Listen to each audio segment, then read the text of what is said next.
Hi, welcome to episode 7 of the cast. Today we're joined by Shopfront Heroes, and we're here with Steve. How you doing, Steve? Yeah, I'm very well, thank you. Yeah, nice to be here. Good to have you, man. Yeah, man, nice to. So I think we'll start at the beginning, should we? How Why not? How Shopfront Heroes got together. Okay, so Shopfront Heroes started. We've been together for about 7 years now. Okay. It started off with me writing a bunch of songs, really wanting to get back in an original band after being in original bands for most of my career. Yeah. I moved back to Wales from Bristol, and just wanted to start a band back up in our hometown in Knighton. So myself and our drummer Matt Whitehouse had a couple of late night sessions, and I'd end up playing him some of the songs on the piano in my house, and we'd end up then sitting around talking until the wee hours, and I'd record like the songs that I've been playing, and then forget to turn off my phone. Yeah. So that would left running, and we talked about band names, and we ended up listening back to it and hearing us talk about Shopfront Heroes, and I think we kind of really intellectualized it at the time of it, being we're in the front. We're putting ourselves in the front window, showing what we are. Okay, got you. Being, the idea that like being truthful and honest in your music, putting yourself out there, heart on the sleeve type of thing was a really important thing. But the crux of it, we just thought it was a real cool name, and we listened to it back, and I've been trying for ages to try and find that recording, can't find it anywhere. But that's kind of how it started, and we from then we were just trying to make some money in a covers band for a little while, and we had a guitarist, Jake Owen, and I asked him if he'd get involved, and he was absolutely like bang up for it straight away. Yeah. I'd run a few open mics, and I'd always really liked Tom Jakes, our other guitarist. His voice was fantastic, and he's a really good player, and he looked great. So I asked him. Band started to form, and I had an old friend from school who I'd known since I was about 5, and he joined us on bass. So Shopfront Heroes were born. I think we had our first rehearsal in about early 2017, something like that. So yeah, we're pretty much on that time now. And it's taken a while with COVID and that kind of thing to get to where we wanted to be in terms of recording, but yeah, we're really pleased of where we're at the moment, and we're really going for it. What point were you at before COVID? Because it killed quite a few bands off in a way. Yeah. Were you ready to record then? Had you written an album's worth? Or? Well, we were. Yeah, we'd written a load of songs. We had about 30 songs. Okay. When COVID came, it hit, especially live, because we suddenly got booked up loads of festivals. Which were all cancelled. We had loads of gigs. Our profile was really rising at the time. But the weird thing about COVID is that during that time, we had a really creative spree. I was in a bubble with Matt, because we live in the same area. Okay. And I was living on my own, so I could join his bubble, as it were. It kind of seems weird even to say that, doesn't it? So we'd be able to go to our rehearsal place, which is like an old barn, up in the hills of mid Wales, with all our stuff set up. So I'd pen a load of songs, and we go in 2 or 3 days a week, because there's just nothing else to do. And and as the situation got relaxed, we got Tom to come in, and we started building the songs, and eventually so we got to the stage where we just written loads and loads of really strong tracks. So those 30 tracks that we had before, I think we probably used about 5 of them on the album, and the rest of them are all brand new that were written at that time. Nice, which is great. It actually worked out really well for us in the end. Yeah, because it can, if you're all separated, nothing happens. Yeah, but fortunately you're in a bubble, so you're able to still write and get the energy there. Yeah, and I was really grateful for that, because without that, it would have been just a monumentally depressing time as a musician, and someone who's used to being out playing and writing, and especially the way that we write. When I've written a song, it goes to the band, and it develops so much when it's within the band, and the ideas are flowing. Drums are a massive point of it, as are all the instruments, but particularly in terms of structuring things, it was great to be working with Matt, and I say then Tom, and then Jake came along afterwards and would add his stuff.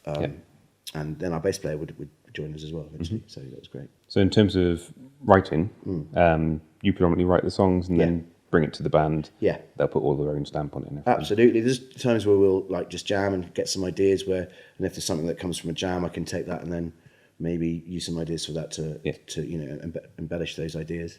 Mainly though, it's kind of me having an idea for a song and then bringing it to the band and it working from there. Yeah. And that's gone on to an album now. It's gone on to the album Superpowers, and there it is. It's glory.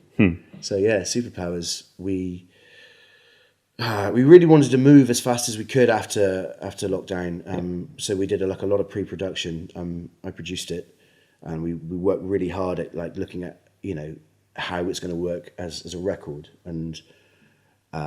So what tracks to put where and things like that? Yeah, what tracks to put where, but also like the arrangements and the instrumentations of how cutting things down, getting rid of stuff that wasn't necessary. We knew that when we got to the studio that we would need to like hit the ground running rather than spend time there going, right, let's work out a better bass line or whatever, you know.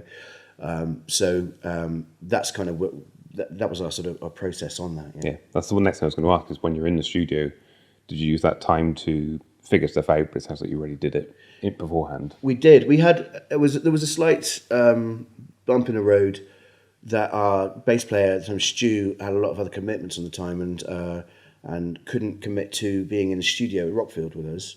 And we were going for 2 weeks. So it ended up just the four of us going, myself, Matt, Jake and Tom. And I played bass on 6 of the tracks and Jake played bass on 6 of the tracks. Okay. And after that, we got Alex in as our new bass player. But yeah, so when we were in there, that was the only thing that was like possibly making sure that our bass lines were really really good. Because we can't you can't rehearse as a full band. I couldn't play the piano. No. Jake couldn't play the guitar, etc. Whilst you're playing bass. So that was that's something that we were quite proud of that we managed to get through, and we did a really good job on the bass side of things, even though we didn't get to practice it much. If that makes sense. Yeah. So you recorded at Rockfield. So we recorded, on the hallowed turf of Rockfield, and that was an amazing experience, an amazing place to be. We were there for 2 weeks, so we kind of went a bit overboard on the amount of time we were there. It was basically like 4 blokes just going on holiday together in the coolest place possible, being in like an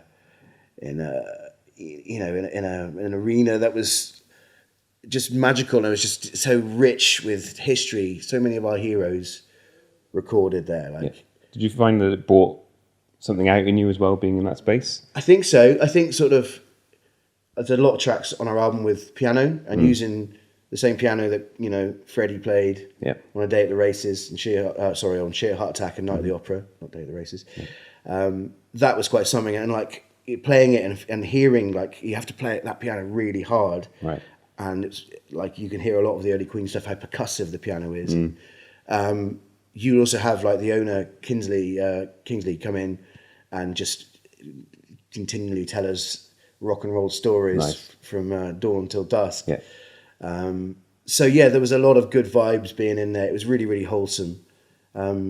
We also, when I was speaking earlier about arrangements for things, we all wanted to make it just really nice. Everything about it like feel kind of rich, kind of emotionally and really nourishing. So I went to college in Hereford, and there was these 2 string players who were my best friends, and they were absolutely incredible. They're like badass string players. And so one of them lives in London, another lives in Birmingham. So I phoned them and asked them if they'd come down and spend some time in the studio with us and play the strings on the album. We hadn't written anything for it. I'd had a lot of ideas, but they came along and they played and they did an incredible job. We wrote and arranged the string parts like on the hoof.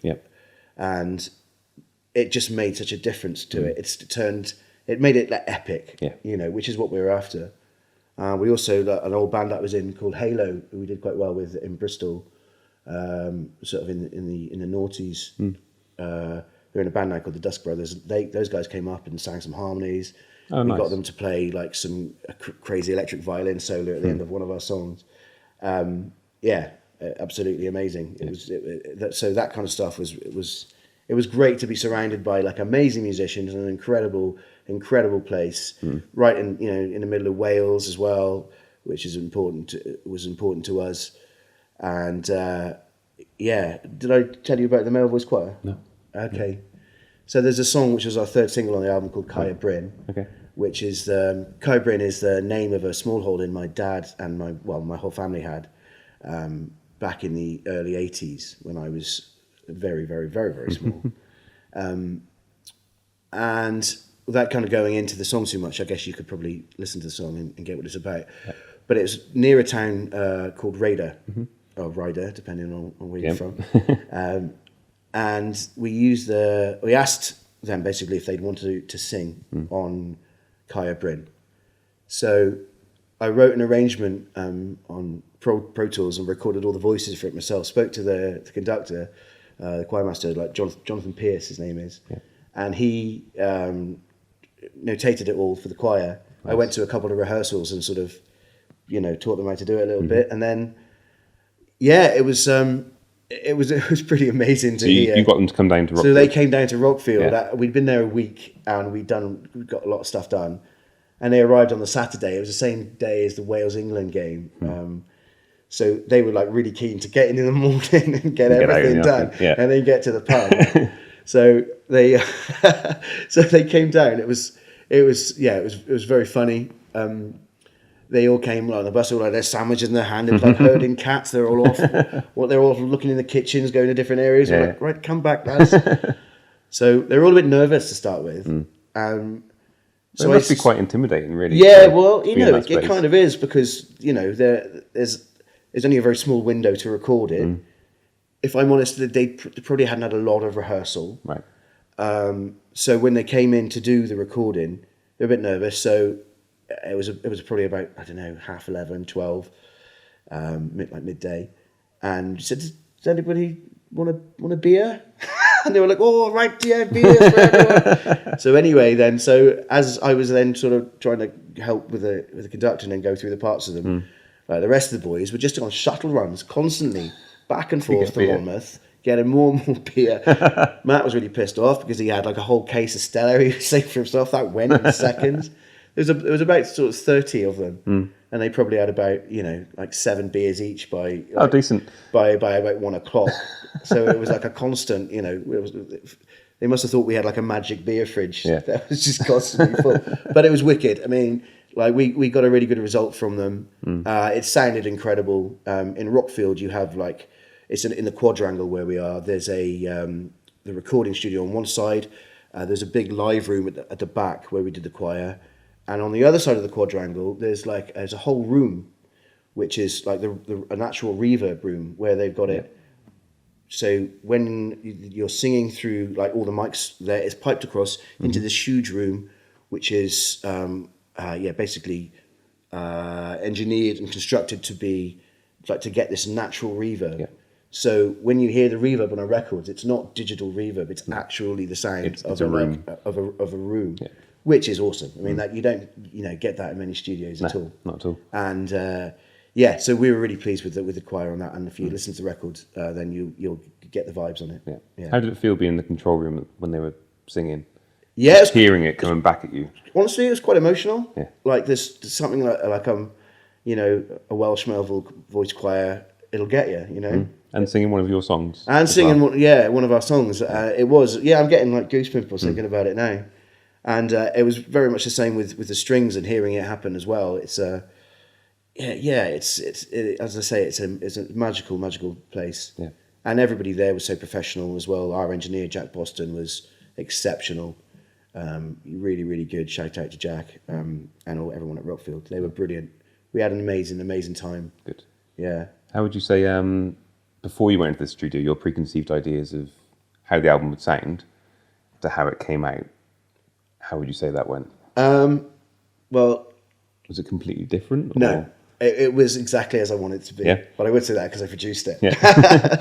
But that's ideal, isn't it? But yeah, I mean, there was things there that like it was better than we could have imagined. Like I think that's the honest question. Like it didn't sound like it was what we were aiming for. We swang the bat really really hard, and what we got from it, and from using,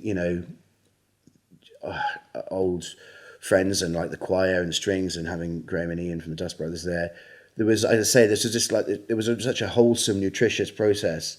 Everything about it was amazing, but particularly with the finished article, as we left Rockfield anyway, before it was mixed and then before it was mastered, we were just so pleased with everything that we got. We knew that we had everything there we needed, like recorded, for it to be incredible. Yeah. And then of course we went to the mix stage, which then brought everything to life, and then finally the mastered. We actually had it mixed by a guy called Stu Jackson, who's part of Massive Attack. He's done loads of work with some amazing people. He's an old friend of mine from being in Bristol, but he was amazing.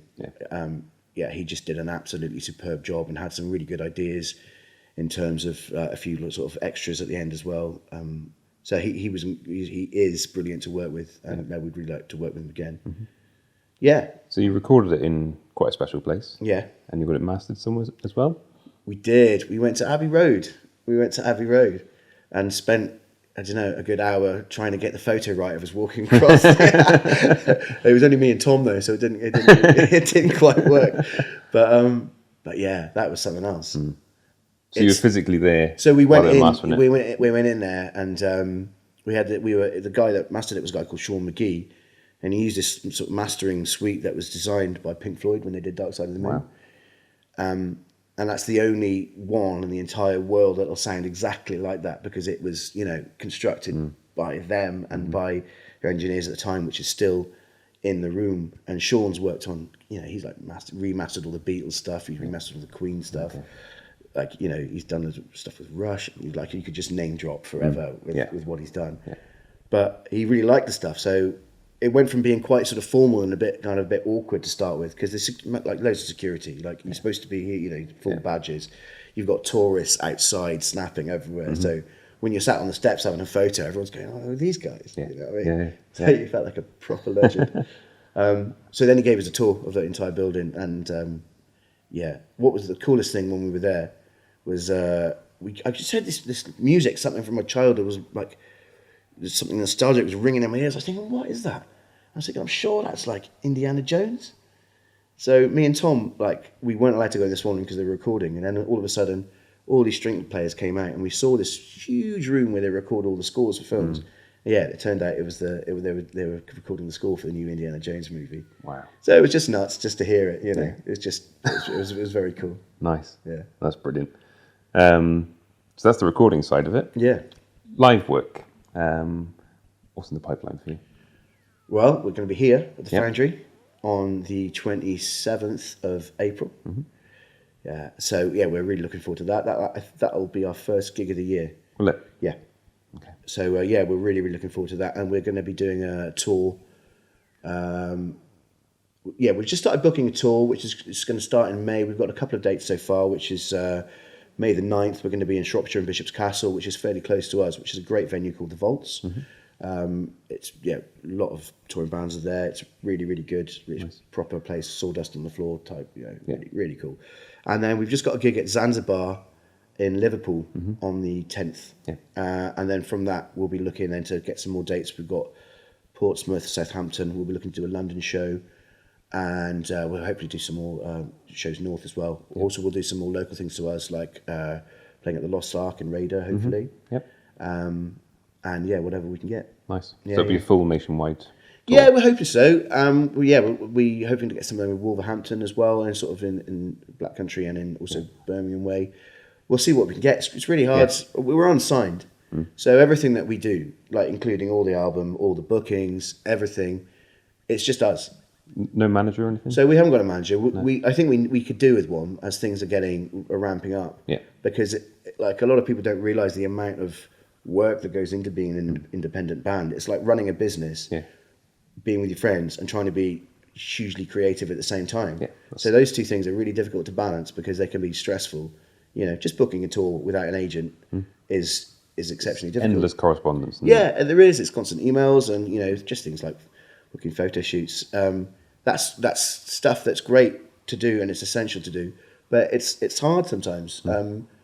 And I guess a lot of people don't realise. You think you just, get in a van, go around the country and do what you like. And there is an element to that, and it's brilliant fun. And that's why we do it, because we love it. Yeah. But yeah, we're definitely looking for some help.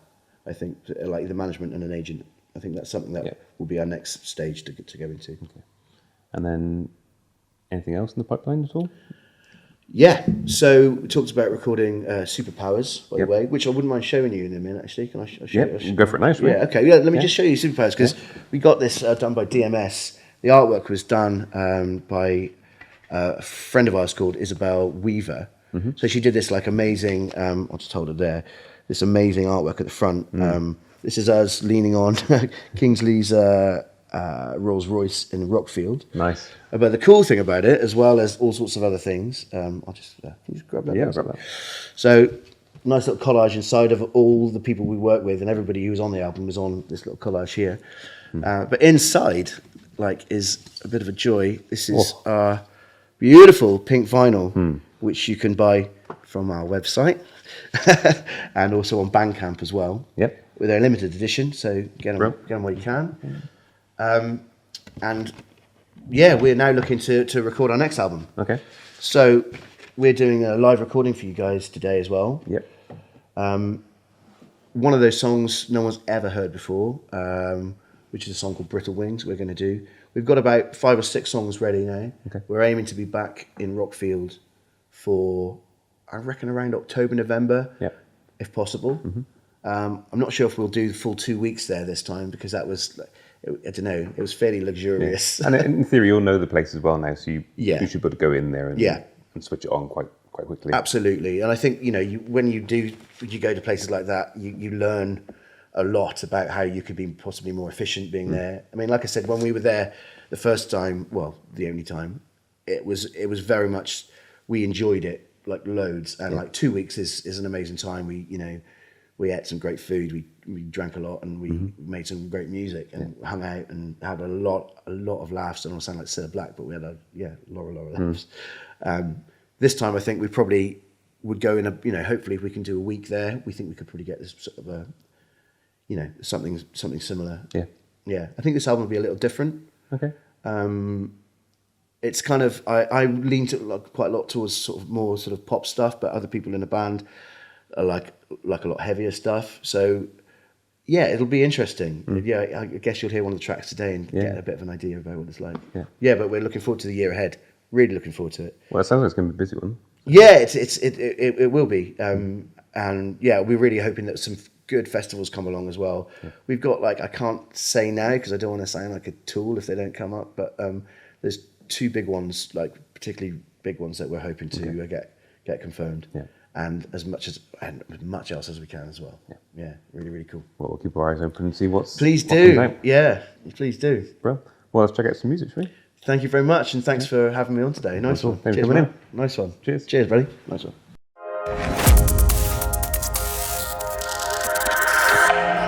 Were easy, except for Flopsies. I cried when I heard about him. We lost him on the way. The ones we've missed are greatest hits. We've lost some on the way. We lost some on the way. The ones we've missed are greatest hits. We've lost some on the way. We lost some on the way. Don't be cruel. Don't be cruel to yourself. By the way, we're so cruel. The world takes your fingertips. When you gonna love yourself? When you gonna love yourself? When you gonna love yourself? Sorry, it's always too much. Worry, it's never enough. I'm sorry, it's getting you down. Let's stop the world spinning round.